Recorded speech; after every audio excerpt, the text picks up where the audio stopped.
Bienvenidos.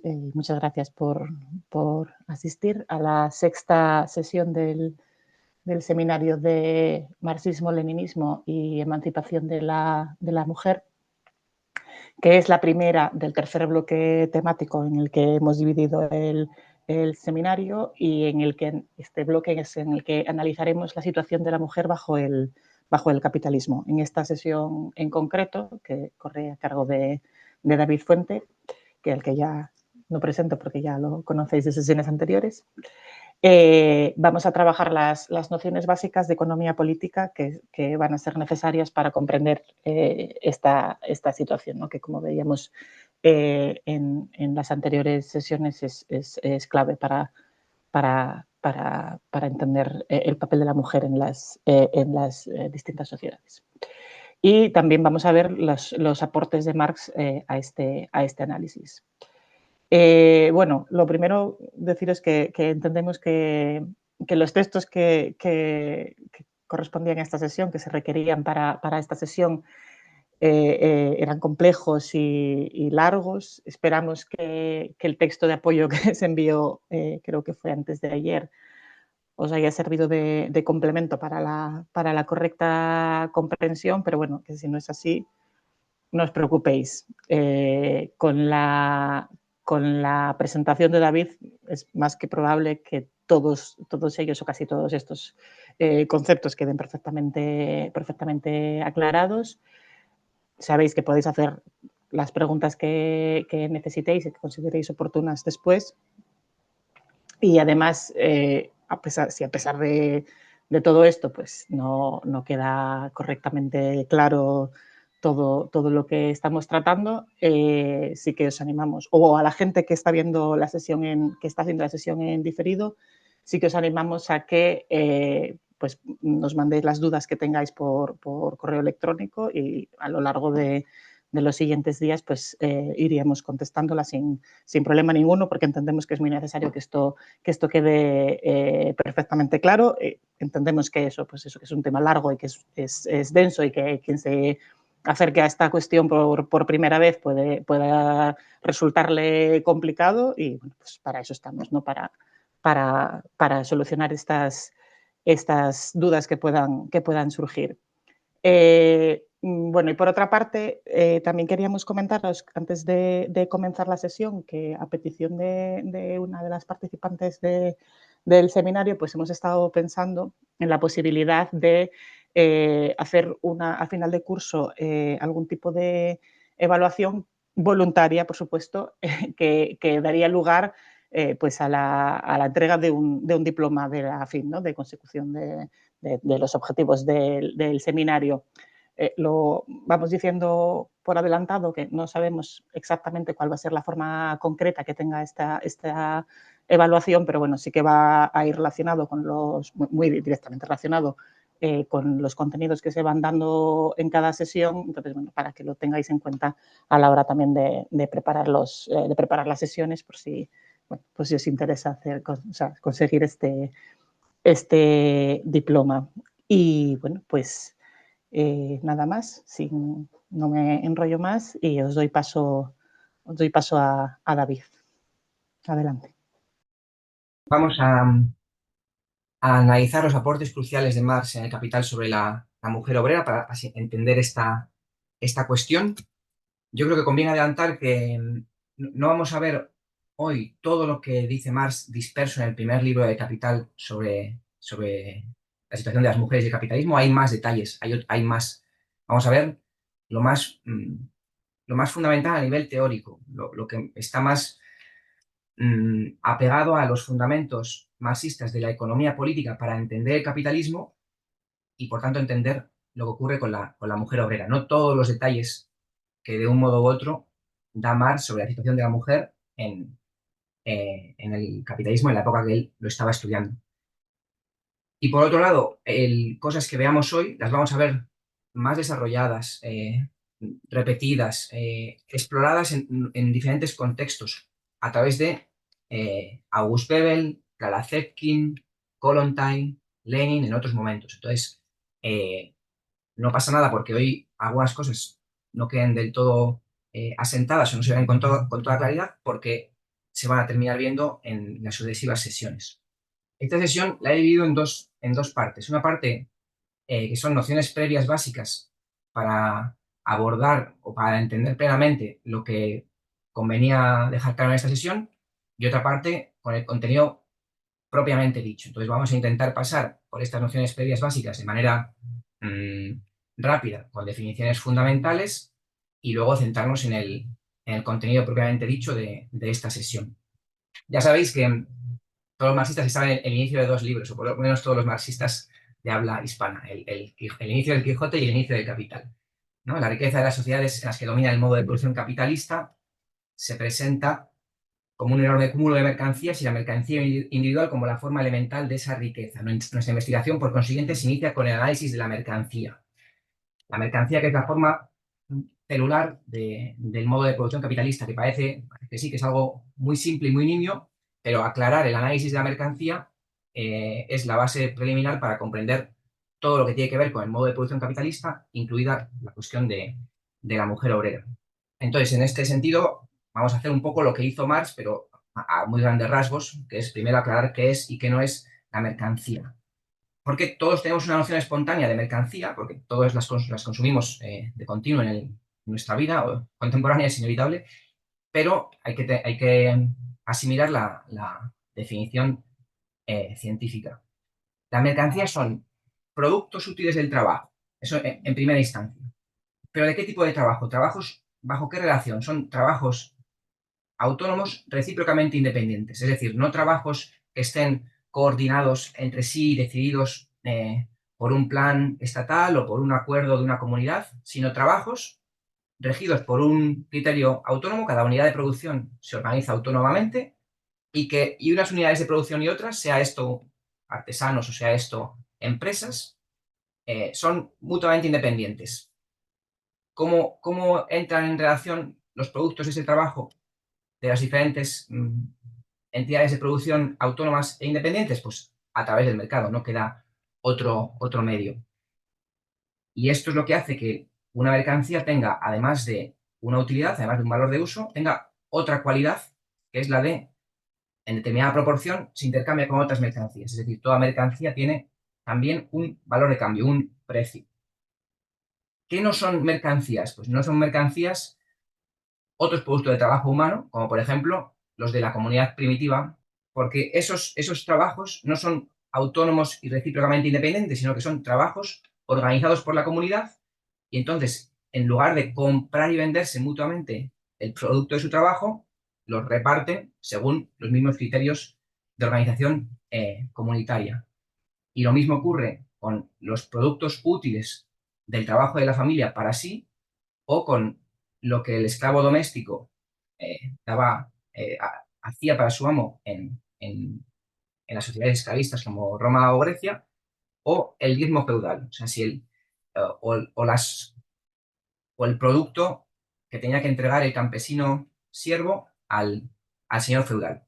Todo eso no está mediado por el mercado, son otro tipo de relaciones humanas, otro tipo de coordinación de trabajos, y aunque todo eso son trabajos que producen valores de uso, no son mercancías. Entonces, la mercancía tiene dos facetas, esto lo sabe todo el mundo. Por un lado tiene una utilidad, tiene un valor de uso, y por otro lado tiene una proporción de intercambio con otras mercancías, un valor de cambio. Hay que dejar claro que las determinaciones del valor de uso y las determinaciones del valor de cambio son distintas. Lo que hace que una mercancía sea un valor de uso y lo que hace que una mercancía sea un valor de cambio son diferentes causas. Hace que sea un valor de uso una serie de cualidades naturales en la corporeidad del objeto que lo vuelve apto para satisfacer necesidades humanas. Por eso es un valor de uso. Lo que hace que sea un valor de cambio es que su producción exige gasto de fuerza humana de trabajo. Entonces hay cosas que son muy útiles y son caras, cosas que son muy útiles y son muy baratas. Hay cosas que tienen una utilidad muy restringida y son muy caras.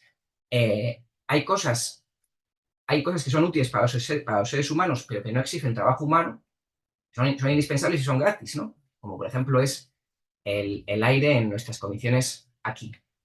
Si hubiese que transportar aire comprimido a las profundidades del océano o a otro planeta, y esto estuviese ordenado por criterio mercantil, pues ese aire comprimido encerraría valor. El valor de cambio es la proporción en que una mercancía se intercambia con otras, ¿no?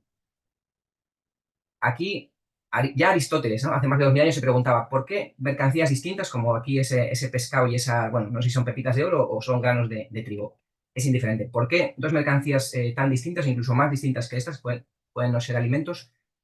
¿Por qué pueden ser equiparados cuestiones que tienen una utilidad tan variada? Y Aristóteles concluye, el intercambio no podría darse sin la igualdad y la igualdad a su vez sin la conmensurabilidad. Es decir, es imposible que haya intercambio, que una cosa pueda ser equiparable a otra, si en algún sentido no son iguales y en algún sentido esa igualdad no puede ser medida. Ahora, Aristóteles no supo dar respuesta a este dilema, pero lo intuyó hacia dónde tenía que ir su respuesta. ¿Qué tienen en común todas las mercancías, por diversas que sean, ¿no? Libros, latas de tomate, casas? Bueno, pues todas las mercancías tienen en común que precisan gasto de fuerza humana de trabajo. Da igual qué tipo de trabajo, hay muchos tipos de trabajo, pero todos, en resumidas cuentas, que exigen gasto de fuerza humana de trabajo. Son entonces, dice Marx, cristalizaciones de trabajo humano. O sea, cuando el trabajo humano está actuando, produce cosas, esas cosas, esas cristalizaciones, ese trabajo objetivado, eso es el valor. ¿Cuánto valor? Pues bueno, en función de la cantidad de tiempo de trabajo socialmente necesario, pues eso es lo que determina la cantidad de valor. Es el trabajo socialmente necesario. O sea, si uno es muy incompetente, muy torpe, o no sigue la técnica de la época, o no está a tono con la técnica de la época, por más que tenga que dedicar más tiempo, sus mercancías no valen más valor, porque el valor es el tiempo de trabajo socialmente necesario, no el individualmente necesario.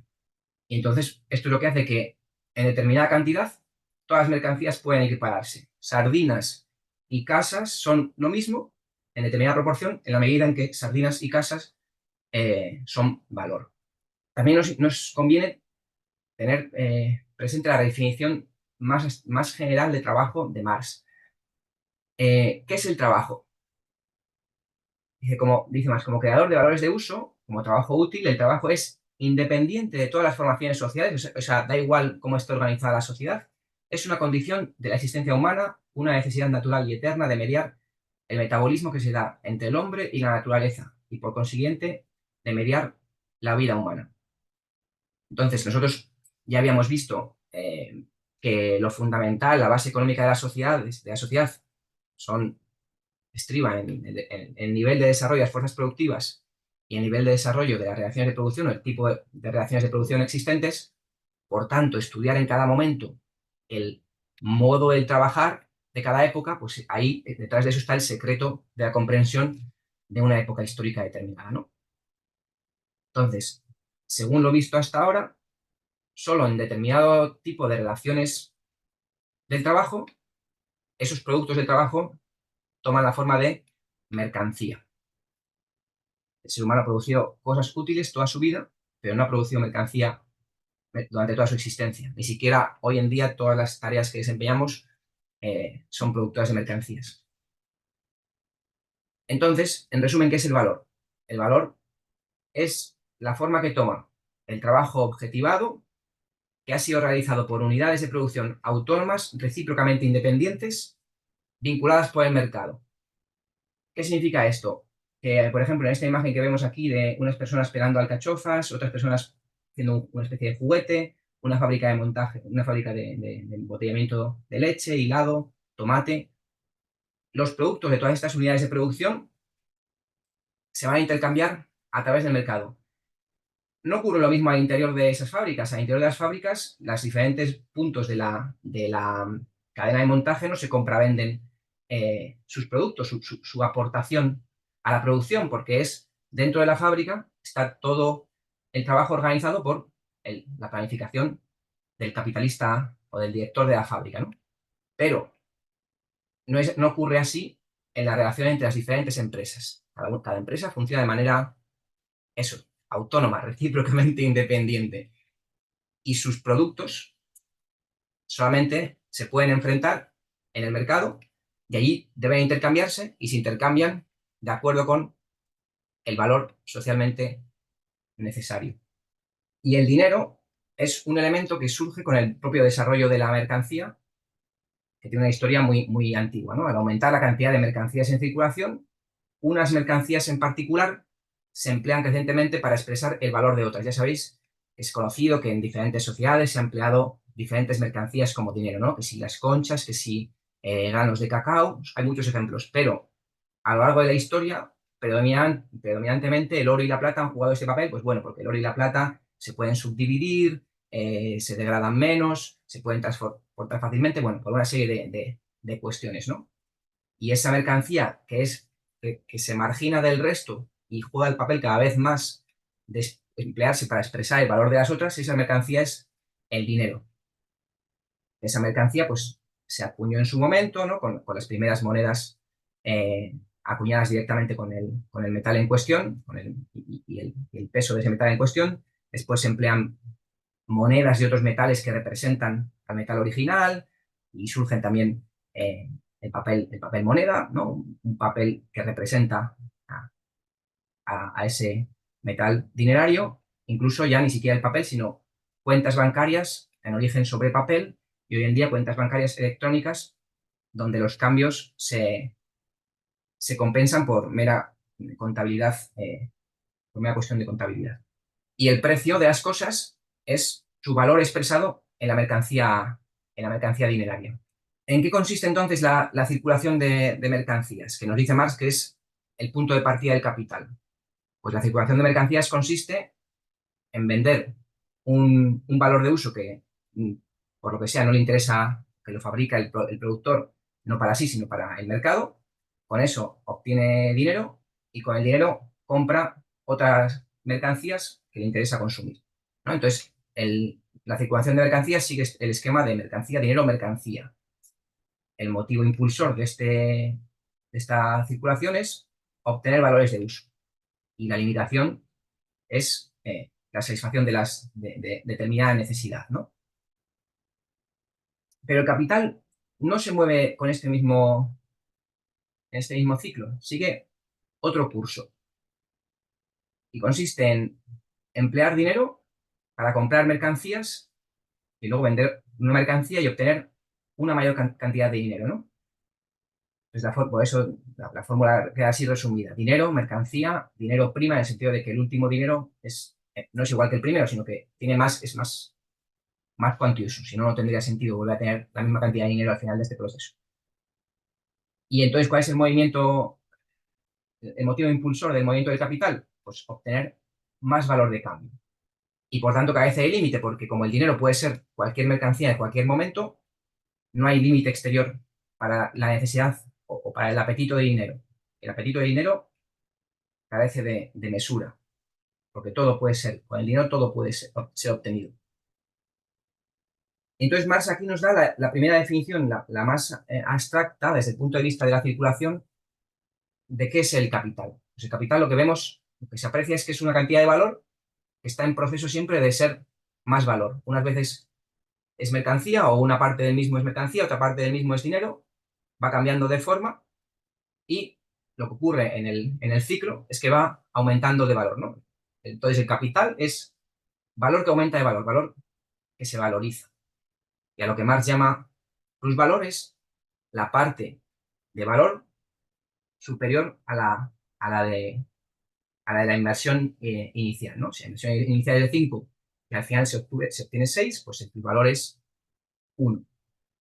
Todavía más no nos dice de dónde sale el plusvalor ni nada, porque va paso a paso.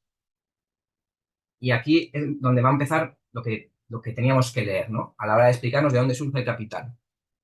Si solo sabíamos que el capital se mueve así, dm, d', más nos dice, pero bueno, esto es contradictorio con las leyes de la mercancía, el valor, el dinero y la circulación, porque si en el intercambio solamente se intercambian equivalentes, no podemos explicar que una cantidad de dinero se convierta en una cantidad de dinero mayor a través de un mero cambio de forma en el mercado, solamente se cambia la forma dinero por la forma mercancía, o la forma mercancía por la forma de dinero.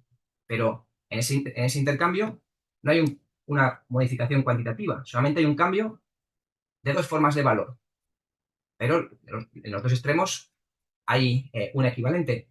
Y no nos sirve explicar esto diciendo que alguien puede estar estafando continuamente, porque si alguien estafa continuamente, lo que se produce es un reparto, un reparto distinto del valor preexistente. Pero así no podemos explicar por qué los capitalistas tienen continuamente masas ingentes nuevas cada década, ¿no? Masas en continuo aumento de valor. ¿De dónde surge este valor?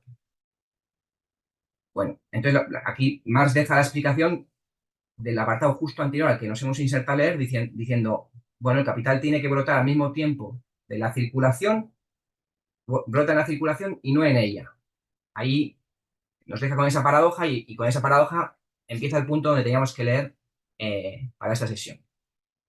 Y, y al mismo tiempo resuelve la paradoja, porque viendo que la circulación no se puede explicar por qué el capital aumenta de valor, nos lleva a la compra y la venta de la fuerza de trabajo y nos saca o nos comienza a sacar de la circulación y nos va a conducir a la producción del capital, ¿no? ¿Qué ocurre con la fuerza de trabajo? La fuerza de trabajo, al contrario de todas las otras mercancías, es una mercancía peculiar que tiene la capacidad de producir valor. El trabajo humano, objetivado, eso es el valor. ¿Por qué dice Marx que el capital brota al mismo tiempo en la circulación y no en ella? Pues porque el capital en la circulación es donde compra la fuerza de trabajo, no está en otro lugar, la compra en el mercado. Pero el capital aumenta de valor en la producción cuando consume esa fuerza de trabajo y esa fuerza de trabajo, al actuar, al trabajar, produce objetos que condensan ese trabajo, el trabajo que ha quedado objetivado y que por tanto, han acumulado trabajo nuevo al trabajo preexistente, al trabajo que podía existir pues en las suelas de goma, los zapatos, el cuero del zapato y el cordón, pues le han agregado todo lo que tiene que ver con terminar de fabricar el zapato, ¿no? Le han agregado más trabajo y por tanto más valor. Y aquí no termina la cuestión, porque entonces la mercancía producida de esos zapatos, que encierran plusvalor, todavía hasta que no se vendan, el capitalista no va a recibir de vuelta la inversión y la inversión acrecentada que había hecho al inicio, ¿no? Tiene un montón de zapatos y en general son buenas noticias, pero hace falta la venta y esa venta pues a veces se consigue hacer, a veces se produce en crisis y se traba y el ciclo del capital sufre problemas. Por eso, entonces, en resumidas cuentas, por esta última razón, o estas últimas tres razones, el capital brota en la circulación y al mismo tiempo no brota en ella. Y hay que remitirse a la producción para explicarlo.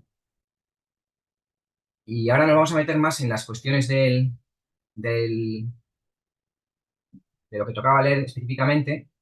No sé si conviene mm, hacer 10 minutos de preguntas, comentarios sobre lo precedente y seguir con lo que queda o no sé si alguien ha puesto algún comentario.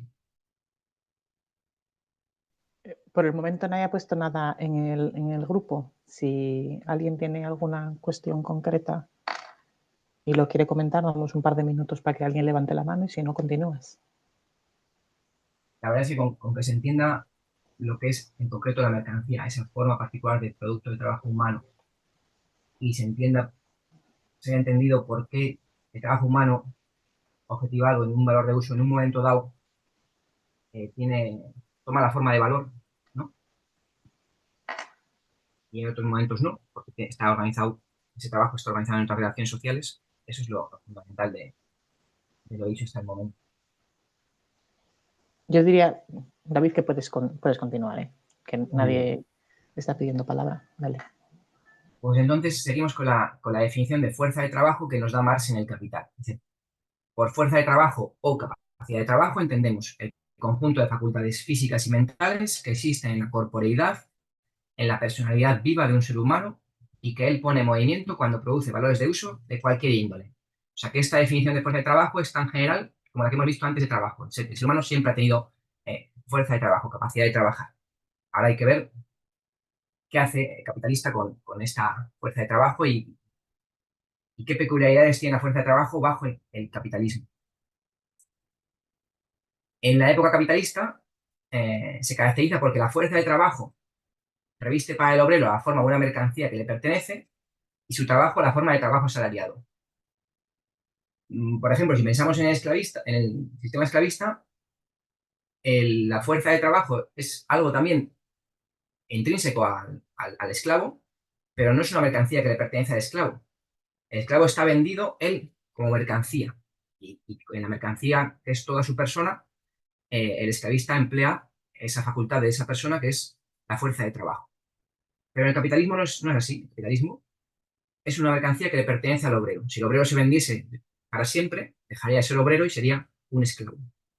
Y en la servidumbre de la gleba, pues esa fuerza de trabajo le puede corresponder al señor feudal pues unos días a la semana, 2 o 3 días a la semana o ciertos trabajos serviles que debe hacer en determinadas estaciones del año, pues ir a recoger la cosecha del señor feudal.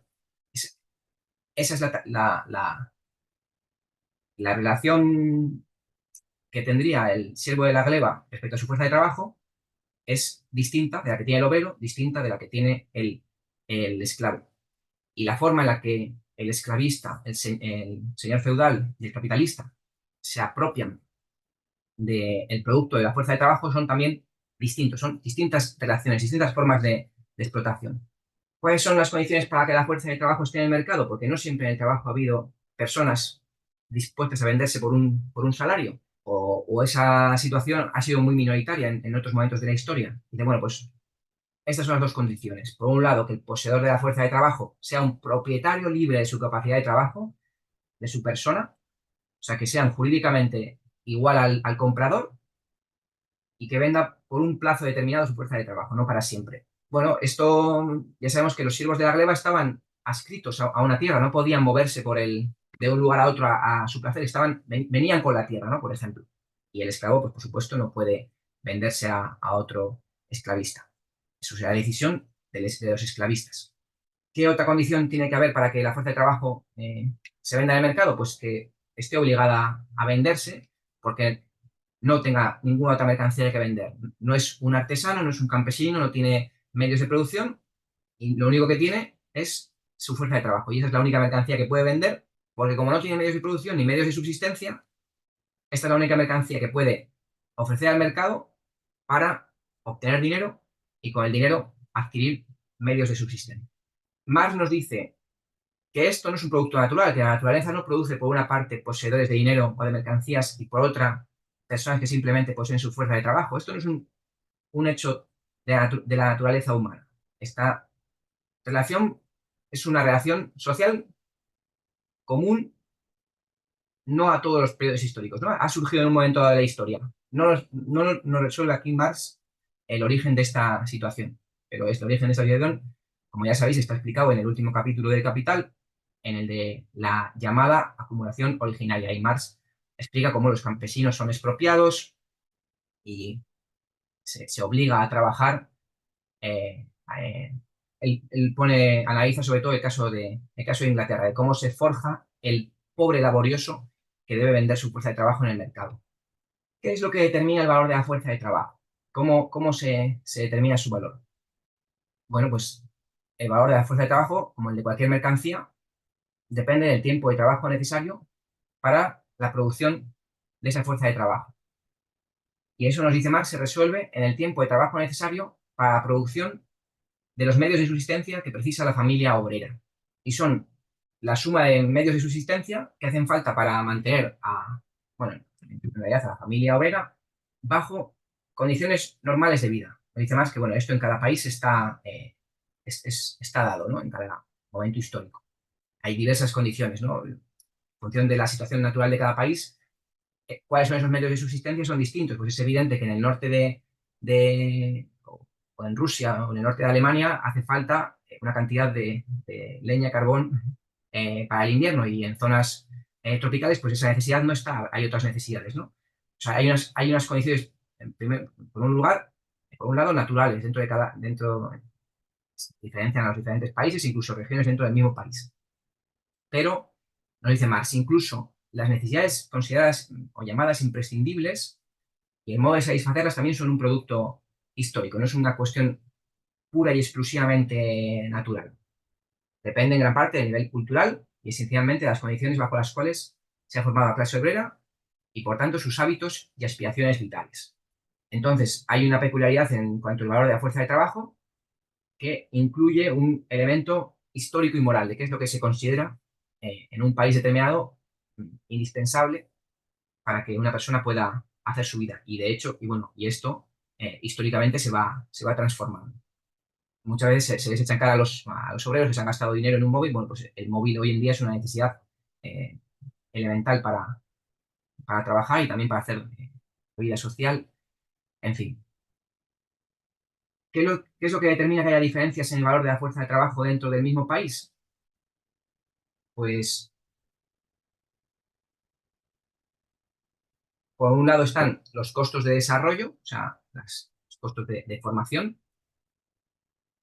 y por otra parte también la diferencia de naturaleza de la fuerza de trabajo, ya sea esta masculina o femenina, madura o inmadura. Ahora, nos dice Marx, todo esto eh, ocasiona una gran diferencia en los costos de reproducción de la familia obrera y en el valor del obrero varón adulto.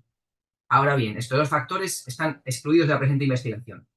La investigación de Marx gira en torno a cómo funciona el capital, no es una investigación centrada en a exponer hasta el final la teoría del salario, solamente expone del salario las cuestiones más fundamentales y no se adentra a analizar esto en el capital. Nos da algunas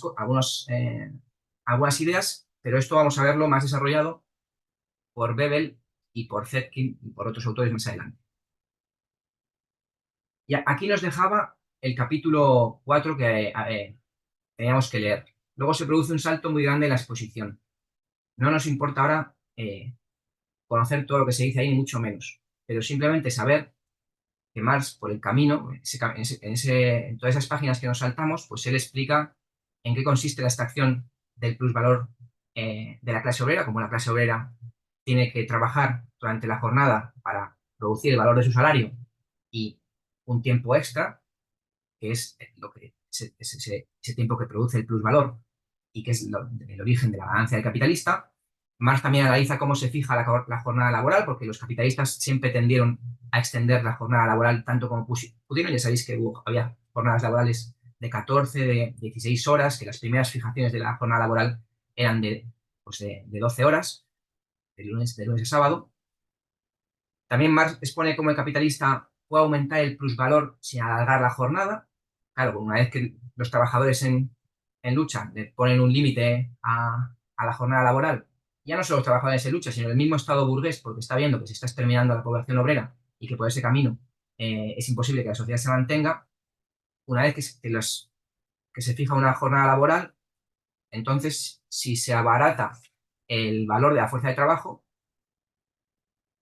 eh, más tiempo puede estar el trabajador, en vez de produciendo el valor de su trabajo, produciendo plusvalor, ¿no? Entonces, si el precio de las mercancías de consumo obrero se abarata, si las camisas, el tabaco, los huevos son más baratos, más tiempo de la jornada el trabajador está produciendo riqueza para el capitalista. Marx también analiza la cooperación que se funda cuando el capitalista congrega a muchos trabajadores en el centro de producción, que eso es una novedad respecto a la organización gremial, que encima, como ya sabéis, la organización gremial estaba caracterizada porque había una fijación de un límite máximo de oficiales que podía tener un- ahí, el jefe del gremio, y lo que caracteriza al sistema capitalista es por la entrada de una ingente cantidad a trabajar en el mismo gran taller, ¿no? También analiza Marx el surgimiento de la manufactura y lo que eso implica, y entonces después de esto salta a analizar la maquinaria y la gran industria, que es donde nos reinsertamos en el análisis. La maquinaria y la gran industria que surgen a finales del siglo XVIII, ¿no? Hasta el último tercio del siglo XVIII, la forma dominante del modo de producción capitalista era la forma manufacturera. Luego, con la revolución industrial, entramos en una nueva fase. Y entonces, en este capítulo 13 sobre la maquinaria y la gran industria, Por supuesto, Marx empieza explicando o analizando el desarrollo de la maquinaria, porque hay que empezar por el elemento, el elemento de las fuerzas productivas que se dispone a transformarlo todo, después la transferencia del valor de la máquina al producto, y nosotros nos insertamos en la lectura en el apartado 3, efectos inmediatos que la industria mecánica ejerce sobre el obrero, en concreto en el apartado A, apropiación de las fuerzas de trabajo subsidiarias por el capital, trabajo femenino e infantil. ¿Qué es lo que ocurre con la industria maquinizada? Pues que la maquinaria arrastra a la mujer a la producción social. Y así lo expone Marx. La maquinaria, en la medida en que hace prescindible la fuerza muscular, se convierte en medio para emplear a obreros de escasa fuerza física o de desarrollo corporal incompleto, pero de miembros más ágiles. Trabajo femenino e infantil fue, por consiguiente, la primera consigna del empleo capitalista de maquinaria. En el punto B, que no lo hemos leído para esta selección, Marx dice también que el elemento femenino e infantil es más dócil y manejable. Él cita a ahora no recuerdo si es un capitalista o es un inspector fabril, que habla de cómo en determinadas industrias prefieren contratar a casadas, pues porque como están agobiadas por los compromisos que tienen que llevar dinero para la familia, para los hijos, se someten a condiciones peores que las que está dispuesto a aceptar el obrero varón. Vamos a ver en más detalles esto con Bebel y con Zetkin sobre estas cuestiones. Pero sí es muy importante eh, la cuestión central de la maquinaria y la transformación de la fuerza física necesaria en determinados oficios para revolucionar la necesidad de mujeres en determinadas ramas de la producción, porque esto es una explicación distinta de la que se tiende a hacer desde la teoría del género, ¿no? Que se tiende a afirmar que es una explicación culturalista, que la sociedad considera que las mujeres deben hacer determinados trabajos. Esa explicación supondría que la cultura determina la división del trabajo. Y lo que nos había explicado más desde el inicio, cuando vimos el prólogo de la contribución a la crítica de la economía política, era que determinadas desarrollo de fuerzas productivas imponía determinadas relaciones de producción y que a partir de ahí se edificaba, en función de esas dos esa dupla de la base económica, toda la superestructura política e ideológica. Es el desarrollo técnico lo que vuelve indiferente la diferencia de carácter físico entre hombres y mujeres, y esto empieza a ocurrir con el desarrollo de la maquinaria. Empieza a ocurrir en cierta escala con un montón de contradicciones, como está expuesto por el propio Marx en el libro. ¿Qué consecuencias tiene la incorporación femenina? Pues que, por un lado, hay más cantidad de explotados. La máquina lo que hace es incluir a todos los integrantes de la familia obrera a producir plusvalor. Por tanto, una mayor producción de plusvalor.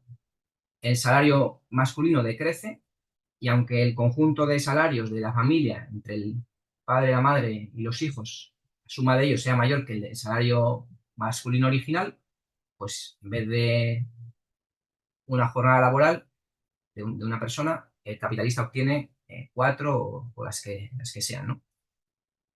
¿Qué consecuencias tiene para el trabajo en el hogar? Bueno, aquí como Marx nos está hablando continuamente de los niños y las mujeres, dice no solamente el capital usurpó el lugar de los juegos infantiles, sino también el trabajo libre en la esfera doméstica, ejecutado dentro de los límites decentes y para la familia misma.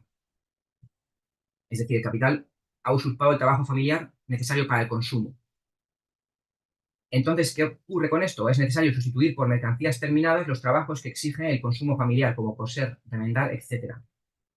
Y entonces el gasto menor en trabajo doméstico se ve acompañado por un gasto mayor de dinero. Crecen por consiguiente los costos de producción de la familia obrera y contrapesan el mayor ingreso. O sea, aunque haya mayores ingresos porque está trabajando la mujer y los hijos, aumentan los costos y una cosa contrapesa a la otra. Y a esto se suma que se vuelven imposibles la economía y el uso adecuado en el consumo y la preparación de los medios de subsistencia. Bueno, pues esta dinámica que comienza en determinados países en el siglo XIX, nosotros podemos seguir estudiando la actualidad y podemos ver que si en el campo en España hace 70 años había gente, mucha gente, que producía sus propias gallinas, sus propios cerdos, sus propios embutidos, pues hoy en día se acude cada vez más a una comida prefabricada, en el caso de que sean productos cárnicos o pescados, cada vez más limpios, más acabados, más fileteados, ¿no? O congelados también, ya listos solamente para cocinar rápidamente. Más también nos habla de las consecuencias para la infancia y identifican que hay una mayor mortalidad infantil en niños de un año, de menos de un año, allí donde hay una ocupación femenina extraordinaria y que se producen situaciones de descuido y maltrato. Yo no sé si es en la situación de acá sobre Inglaterra, donde Engels habla de niños atados a un poste a la entrada de la fábrica, pues para que no se vayan mientras están los padres trabajando, ¿no? Alimentación inadecuada e insuficiente, incluso suministro de opiáceos a los niños que cuando no hay nada que darles de comer para que se duerman. Incluso no solamente insuficiencias en la posibilidad de suministro, sino ya un natural desapego de las madres a sus hijos, una privación alimentaria y envenenamientos intencionales. Y nos dice Mark que en los distritos agrícolas donde es una minoría las mujeres que trabajan fuera del hogar, pues esto no ocurre, ¿no? La tasa de mortalidad infantil es más baja. Allí también hay distritos agrícolas donde hay una enorme cantidad de trabajo femenino asalariado, que incluso tienen que ir a otras, pues bueno, a campos caminando varios kilómetros, y ahí también la mortalidad infantil eh, aumenta. ¿Qué ocurre también con la aparición de la maquinaria? Bueno, pues una nueva relación jurídica respecto a lo que veíamos antes, porque aunque originalmente había un contrato entre iguales, bueno, esto es una cuestión que sucede en el siglo XIX, a nivel actual en nuestro país, habría que buscar si queda algún reducto de ello, pero es ya sea minoritario. Pero es el hecho de que con la maquinaria el obrero hombre vendía a su mujer y a sus hijos, ¿no? Ya no, ya la relación jurídica no es entre iguales, sino entre el obrero hombre y el capitalista, y quedan sometidos niños y mujeres. Y nos dice Marx, aquí se da una contradicción. En aquel momento había hombres obreros luchando por limitar el trabajo femenino y el infantil para que el salario masculino siguiese siendo más alto y para no competir con mujeres y niños. Y al mismo tiempo había obreros varones vendiendo a sus hijos, ¿no? Fruto de las contradicciones del modo de producción capitalista en las necesidades del obrero. Y lo que aquí nos aclara Marx, por supuesto, es que todo este bestialismo es creado, perpetrado y explotado por el capitalista, ¿no? Todo esto es un resultado de la explotación capitalista, no de una maldad paterna o de eh, en fin. Por esto, por esta situación, por esa contradicción entre obreros que quieren limitar el trabajo femenino y al mismo tiempo y el infantil, ¿no? Y que también al mismo tiempo están vendiendo a sus hijos para fabricar, nos dice más que la regulación de la industria domiciliaria, o sea, esa industria en la cual se lleva un fabricante o un intermediario de un fabricante lleva a una casa una serie de medios de producción y pues para que terminen de, por ejemplo, de afilar alfileres o de afilar anzuelos, ¿no? Se les lleva a la casa y en la casa termina una cantidad de esas mercancías, después a la semana vuelve el intermediario y le compra a estos obreros la cantidad que haya producido y en función de las piezas que ha producido se le paga, ¿no? Esa es la industria domiciliaria. Pues que se regule eso aparece como una usurpación de la autoridad paterna de ese obrero hombre que estaba actuando con la mujer y con los hijos como si fuesen de su propiedad. Nos dice más, la fuerza de los hechos forzó por último a reconocer que la gran industria había disuelto, junto al fundamento económico de la familia tradicional y al trabajo familiar correspondiente a esta, incluso los antiguos vínculos familiares. O sea, allí lo que estaba mediando, la autoridad paterna que vendía el trabajo de los hijos y de la mujer, ya no tenía nada que ver con el antiguo trabajo campesino familiar, sino que ni con relaciones familiares de cuidado, sino de miseria y explotación.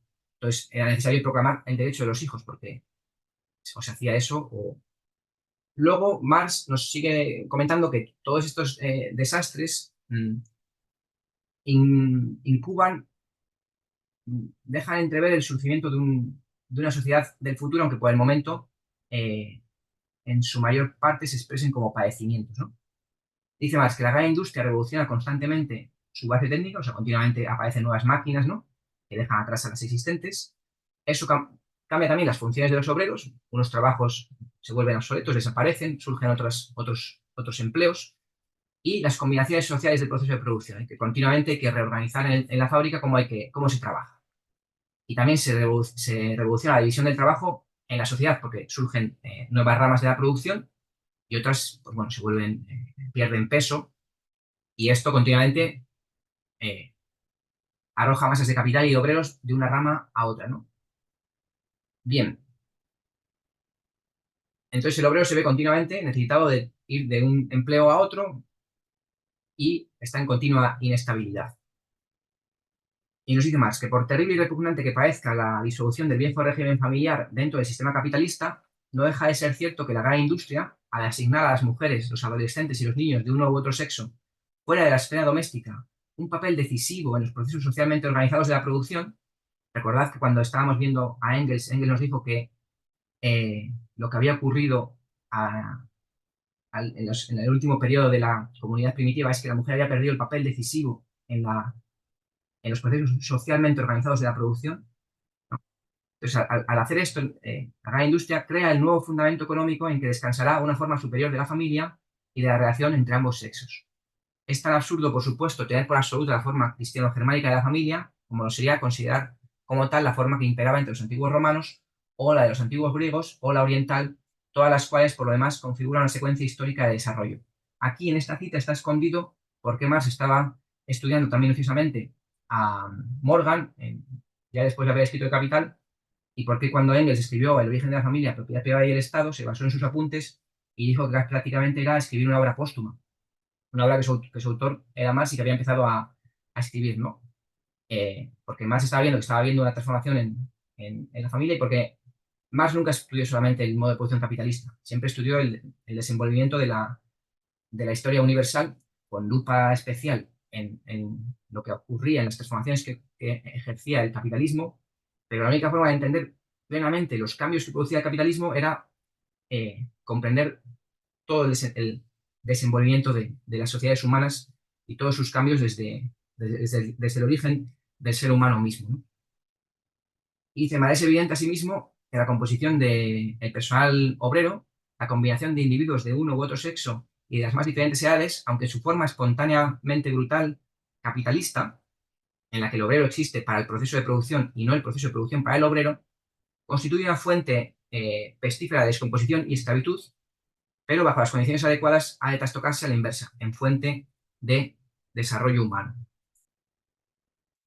Esto ocurre, este aspecto que en las condiciones de explotación de la industria, por ejemplo, el mismo hecho de la movilidad omnifacética del obrero, ¿no? El hecho de que los trabajadores tengan que estar cambiando de empleo y dedicándose a cosas distintas, hoy en día también la ideología burguesa nos lo plantea como un elemento de liberación, ¿no? Y no hace falta estar atado a la rutina como se trabajaba antes en una misma fábrica durante 30 años, sino que uno se enriquece con experiencias, y esto sería verdad si no estuviese ligado completamente también a esa continua inestabilidad de la clase obrera que hace esto porque necesita desesperadamente obtener un ingreso y hacer su vida, ¿no?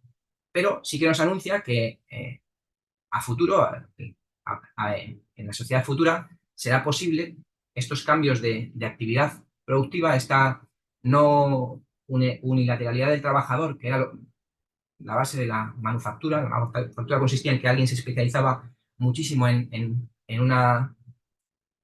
producir una parte del proceso. Pues esto será liberador cuando el obrero, en vez de existir para el proceso de producción exista para el obrero, ¿no? Eso solamente se conseguirá en el socialismo. Aquí también hay que resaltar que el trabajo asalariado implica trabajo no pagado, y esto también porque a menudo se habla bueno, depende de qué teoría feminista, pero hay teorías feministas que hablan de trabajo pagado, de trabajo asalariado como trabajo pagado, ¿no? Y trabajo doméstico como trabajo no pagado. No, llamar al trabajo asalariado trabajo pagado es ponerse del lado de la ideología burguesa. Como ya habéis leído ahí, ¿no? Que explica Marx, la forma del salario borra toda huella de la división de la jornada laboral entre trabajo necesario y plus trabajo. O sea, el trabajador, que Marx llama aquí trabajo necesario, es el tiempo en el que el trabajador está reproduciendo el valor de su salario, y el plus trabajo es un trabajo que está, es el tiempo que está trabajando y que supera eh, la reposición del valor de su salario. Entonces, engendra la ganancia del capitalista. Parece que al obrero se le paga todo el trabajo, pero justo en lo que consiste el capitalismo es que se le paga al obrero su fuerza de trabajo, y esa fuerza de trabajo puede producir más valor del que cuesta. Y la esencia del modo de producción capitalista es apropiación de trabajo impago. Trabajo salariado siempre implica trabajo no pagado. Ahora, Marx en ese punto explica muchas, desde el punto de vista del obrero, desde el punto de vista del capitalista, explica por qué esto no es evidente. Así como el siervo de la gleba, si tiene que trabajar unos días para el Señor, es evidente cuando está trabajando para el Señor y cuando está trabajando para sí. El obrero no sabe en qué momento, hasta qué punto está trabajando para producir su salario y hasta qué punto está trabajando más que para producir su salario y está eh, generando la riqueza del capitalista. Y aquí quería traer a colación la idea de que esto, que normalmente no se hace evidente ni siquiera para los propios trabajadores, esto hay que llevarlo al movimiento obrero, ¿no? Y ya sabéis, quienes estéis formados en teoría leninista, ya sabéis que la idea esta de la conciencia desde fuera se suele apelar solamente a Lenin, como si fuese una aportación exclusiva de él, pero ahí Lenin lo único que hace es desarrollar más lo que Marx y Engels ya habían dicho, ¿no? Y lo problematiza, lo examina, lo fija como un objetivo importante para no caer en el seguidismo, para no caer en el oportunismo, pero lo que Lenin hace es puramente desarrollar lo que Marx y Engels ya habían dicho. Si leéis en el manifiesto del Partido Comunista, ¿no? Dice: el objetivo inmediato de los comunistas es idéntico al que persiguen los demás partidos proletarios en general: formar la conciencia de clase del proletariado, derrocar al régimen de la burguesía y llevar al proletariado a la conquista del poder.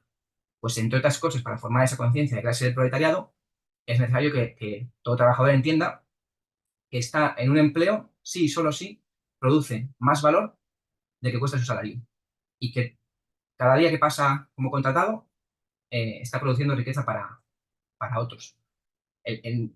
Basta que deje de cumplir esa función, de que no sirva a eso, para el capitalista, y entonces es despedido. Por eso la esencia del trabajo asalariado es la explotación, un tipo particular de explotación capitalista distinta de las otras en su forma, idéntica en el resultado, en el sentido de apropiarse del trabajo. Eso es la explotación. La explotación es apropiarse del trabajo de otros. El, el último capítulo es sobre la reproducción simple del capital. La reproducción simple significa que si el capitalista adelanta dinero para comprar medios de producción y fuerza de trabajo, luego esos medios de producción y esa fuerza de trabajo entran en el proceso de producción y generan una mercancía de más valor. Si estamos en la reproducción simple, significa que al vender esa mercancía, el dinero extra, en vez de insertarse en el ciclo de nuevo, o sea, la reproducción ampliada, pues el capitalista consume todo ese plusvalor, lo consume para sus lujos, ¿no? Y reinicia el proceso con la misma cantidad de dinero de antes. Y lo que nos dice más, bueno, la reproducción es la producción continua. Y en todo proceso de producción es al mismo tiempo un proceso de reproducción porque, pues bueno, en la producción capitalista tiene que haber ramas que estén dedicadas a la producción de medios de producción que van a ser empleados en ciclos sucesivos por otras ramas de la industria, ¿no? Entonces siempre hay una cantidad del trabajo de todo un año debe quedar, su producto va a quedar en la producción para el año siguiente, abastecer la producción, ¿no? Y otra parte de la producción anual corresponde al consumo obrero. Al consumo obrero, que si eso es lo que le llega a través del salario, eso es lo que puede comprar con su salario, con el salario que le da el capitalista, si el capitalista con el salario le hace refluir esta parte que es de todo el conjunto de su producto, ¿no? La clase obrera produce todos los medios de producción, todos los medios de consumo y todos los medios de lujo de los capitalistas. Si le devuelve el capitalista a través del salario los medios de consumo obrero, es porque todo lo otro, incluso lo que había producido inicialmente como consumo obrero, se le había alejado, está en manos del capitalista. Y bueno, lo que aquí nos aclara Marx es que al repetirse este ciclo continuamente, si el capitalista había adelantado 20 y cada ciclo recibe 5, pues al de 4 vueltas habrá consumido los 20 para su consumo individual, seguirá teniendo 20 en circulación, por tanto, eh, aunque al inicio podemos plantear la hipótesis de que, bueno, no sabemos de dónde surge el dinero inicial con el que el capitalista empieza la inversión, bien, pero una vez que la inversión se da y se reproduce, todos los medios de producción que está ahí actuando y toda la riqueza del capitalista es producto de la clase obrera. Entonces, la conclusión es que el producto del obrero no solo se transforma continuamente en una mercancía, sino además en capital, en valor. ¿Qué es el capital? Ahora tenemos una definición más exhaustiva de capital. Es valor que succiona la fuerza creadora del valor. Medios de subsistencia que compran personas y medios de producción que emplean a los productores. Entonces, el obrero produce continuamente las condiciones de su explotación. Y aquí, en este ciclo de reproducción del capital, ocurre que el obrero consume de dos maneras, ¿no? Consume en la fábrica de manera productiva, es decir, consume medios de producción para producir lo que se produzca en su fábrica, y por otro lado está el consumo individual. Y nos dice más, ese consumo individual, dentro de los límites de lo absolutamente necesario, es la operación por la cual los medios de subsistencia, enajenados por el capital a cambio de la fuerza de trabajo, o sea, lo que el capital le ha dado a cambio de que trabaje para él, se reconvierten en fuerza de trabajo nuevamente explotable por el capital. Entonces ese consumo individual es indispensable para el capitalista, porque es indispensable para la reproducción del obrero mismo. Entonces el consumo individual del obrero sigue siendo un elemento de la producción y reproducción del capital, ya se efectúe dentro o fuera del taller, en la fábrica, etc., dentro o fuera del proceso laboral. Pero claro, esta tarea que no se efectúa en general, porque más nos da algún ejemplo en el que sí que se efectúa en el interior del taller, incluso imponiendo el consumo de determinados alimentos, dice que el capitalista puede abandonar confiadamente el desempeño de esa tarea a los instintos de conservación y reproducción de los obreros. Solo vela porque en lo posible el consumo individual de los mismos se reduzca a lo necesario.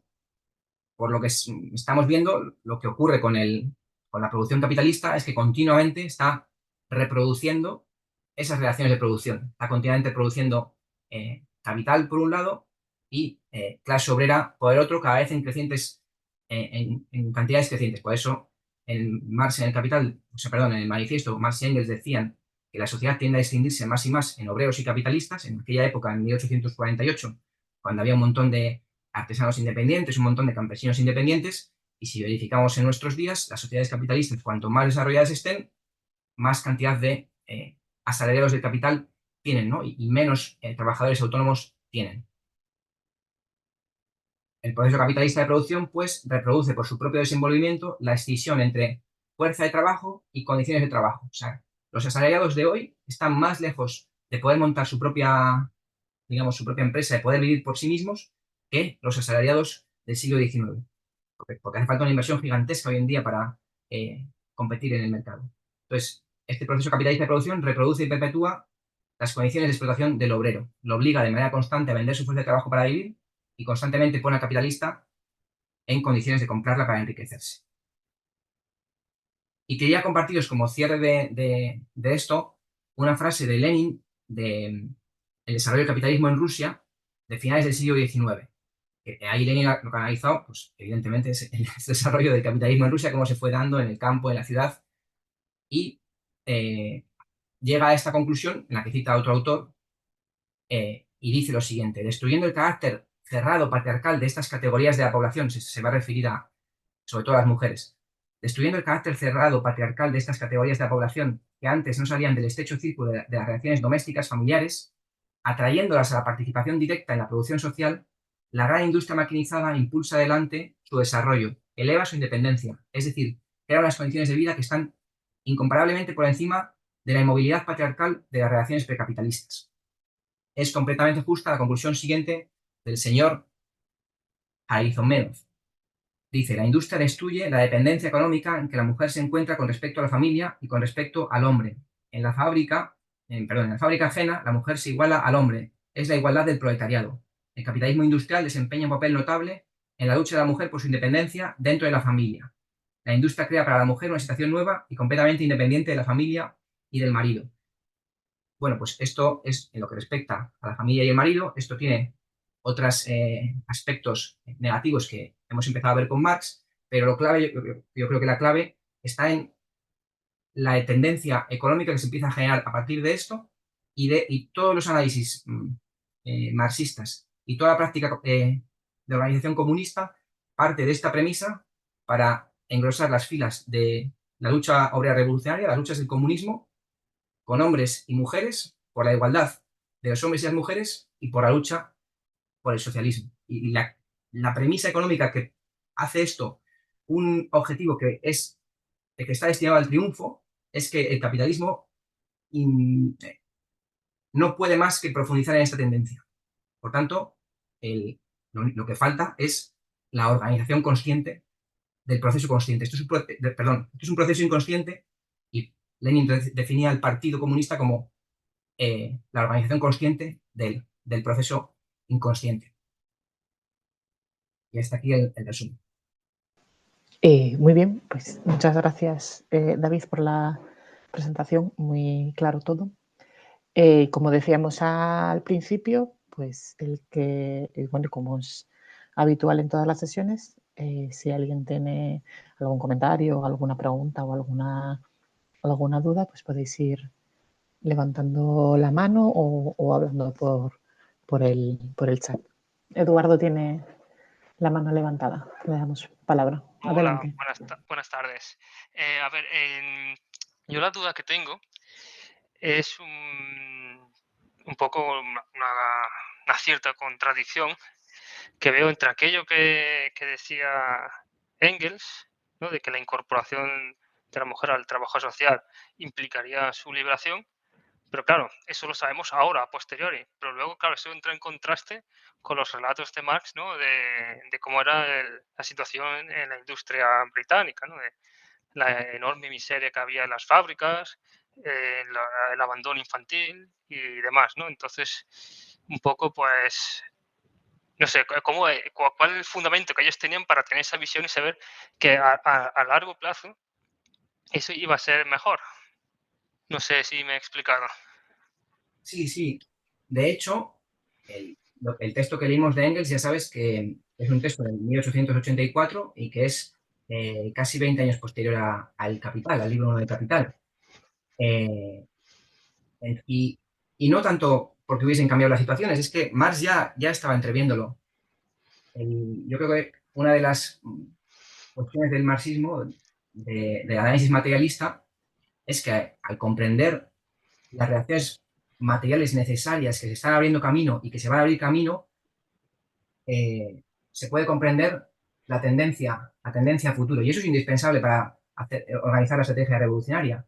O sea, si Marx y Engels no hubiesen identificado que la clase obrera es un sujeto que está en desarrollo, el desarrollo del capitalismo produce más clase obrera y que la clase obrera tiene la cualidad de ser que realiza la producción y que si se organiza puede derrocar a la burguesía, si no hubiesen llegado a esa conclusión, en 1844, 45, 43, 44, 45, se habían quedado pues como los socialistas utópicos que aspiraban a un mundo mejor, que querían promover que todas las clases sociales tuviesen en cuenta las unas a las otras, se habían dedicado a formar cooperativas, pero comprendieron esa dinámica histórica y ya está, esto está ya incluso en el manifiesto del Partido Comunista, incluso en 1848, también cuestiones sobre la mujer.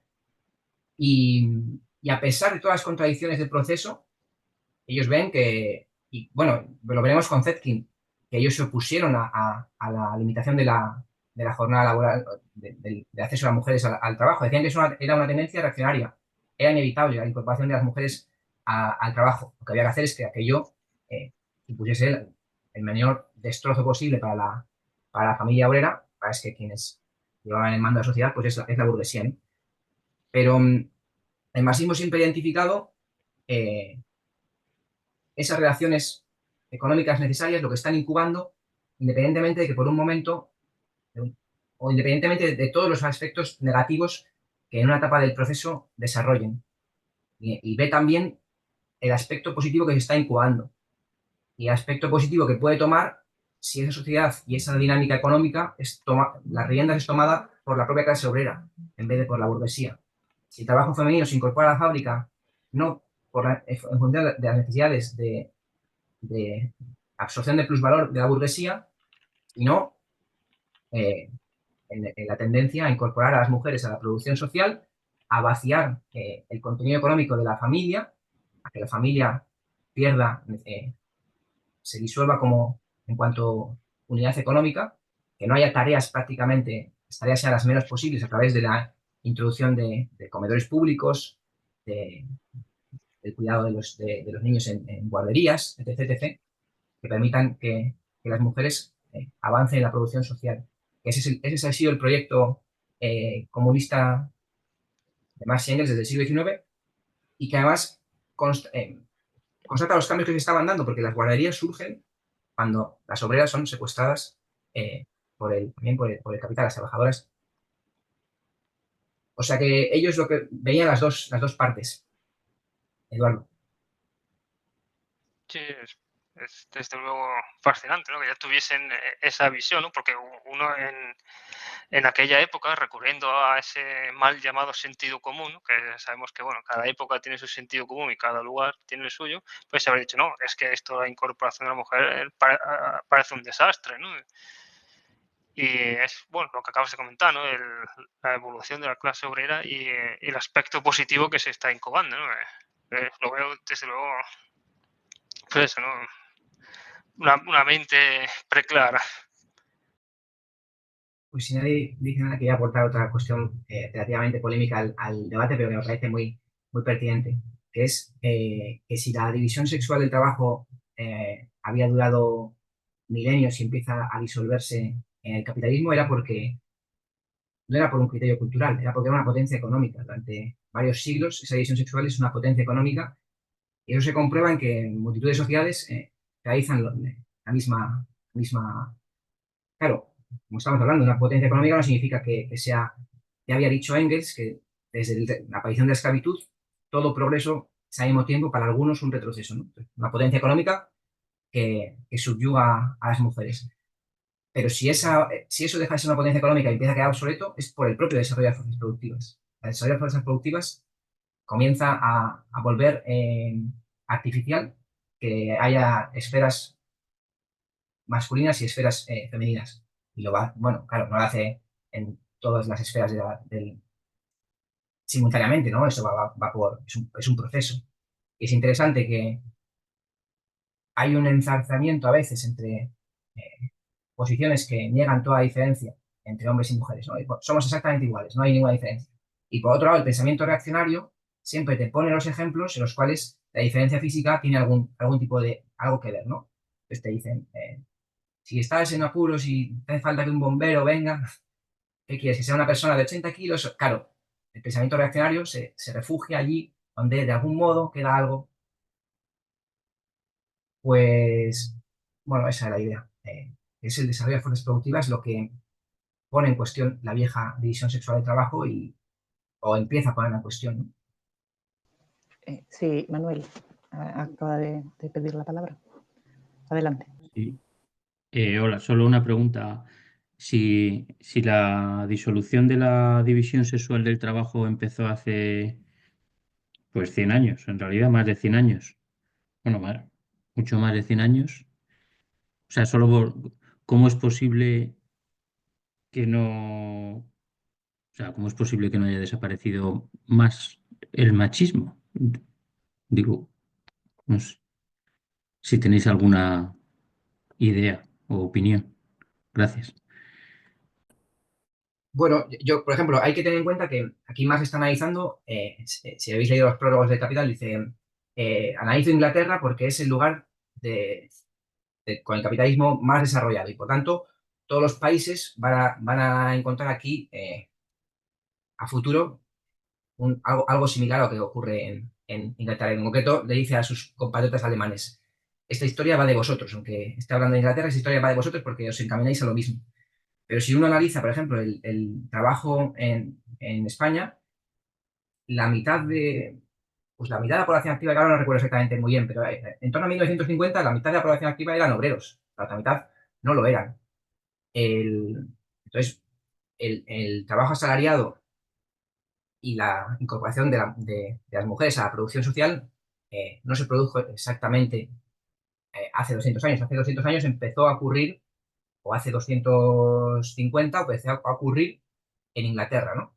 Otros países han seguido otro ritmo y aún así es un proceso paulatino. Y luego está, por otro lado, que junto a ese proceso hay sectores que están enfrentándose a ello. Todo un aparato, sistema de ideas y sectores organizados políticamente para oponerse a eso. Y se suma a eso que hay 2000 años, o no, 2000 no, 3000 años de historia en sentido opuesto, con religiones surgidas, todo su ideario surgido bajo las relaciones patriarcales, literaturas, novelas, todas las referencias culturales.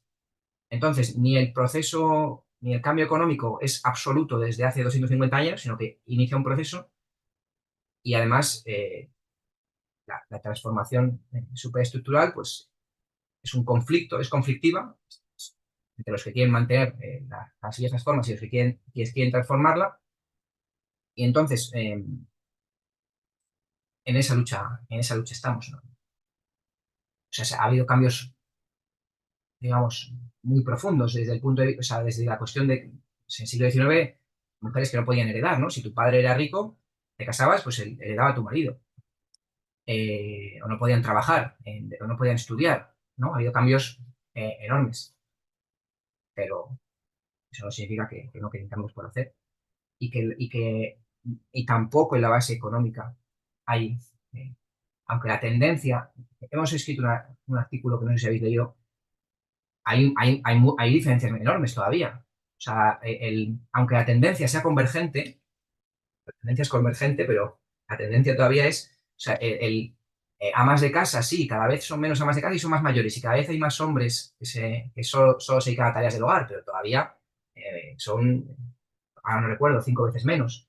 Y lo mismo con las bajas por cuestiones de los hijos. Sí, desde hace 25 años comprobamos que va bajando el número de mujeres que piden bajas y va aumentando el número de hombres, pero esa convergencia está así todavía. O sea, hay un salto enorme. Lo que sabemos es que esa tendencia es irrefrenable. Que refrenarla, entender que se puede refrenar es reaccionario. Bueno, como aportación, dice Olga en el chat que cualquier cuidadora tiene que cargar al día más peso que un bombero. Yo considero que estas divisiones laborales ya parten de una base que usa al hombre como estándar. Vemos en la URSS cómo las mujeres eran consideradas excelentes francotiradoras o pilotas de avión. O sea que efectivamente sí, que esas diferencias no siempre están tan claras.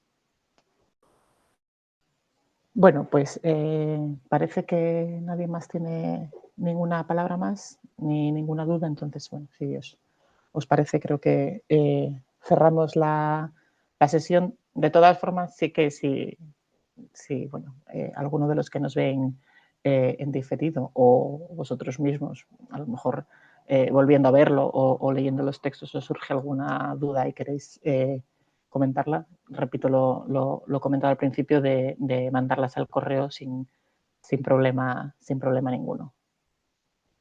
Y sin más, pues nos despedimos hasta la siguiente sesión.